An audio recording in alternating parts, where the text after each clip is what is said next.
Praise లాడండి. బాగున్నారా? ఈ దినం దేవుని వాగ్దానం చూసుకుందామా? రండి. చిన్న విషయం అండి. పర్వతములు తొలగినను, మెట్టలుతో తరిల్లిన, నీ కృప నన్ను వీడదని అభయమిచ్చితివి. శాశ్వతమైనది నీవు నాయడ చూపిన కృప. ఈ దినం దేవుని వాగ్దానం చూసుకుందామండి. రండి. యెషయా 54 అధ్యాయము 10వ వచనం చూసుకుందామండి.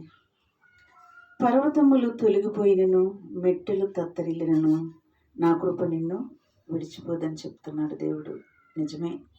ఆయన కృప, ఆయన మనము ఏకమయ్యేంత వరకు కూడా ఆయన కృప మనల్ని వదిలిపెట్టదు. అంత కృప కలిగిన దేవుడు. ఉచితమైన ఆయన కృప మనకి ఇచ్చాడండి. సమాధాన విషయమైన నా నిబంధన తొలగిపోదు, నీ యందు మరి జాలిపడు యెహోవా సెలవిచ్చుచున్నాడు అని చెప్తున్నాడు ఇక్కడ. పర్వతములు తొలగిపోయినను, మెట్టులు తత్తరిల్లినను, నా కృప నిన్ను ఇడవదు అని దేవుడు ఇక్కడ చెప్తున్నాడు. ఎందుకంటే ఆయన కృప అంతం వరకు మనల్ని కాపాడుతూనే ఉంటుంది. ఆయన కృప, ఆయన మనము ఏకమయ్యేంత వరకు కూడా మనతో ఉండి మనల్ని కాపాడుతానంటుంది. ఆయన కృప మనల్ని వదిలిపెట్టనంటుందండి. ఈ దినం వాగ్దానం అండి.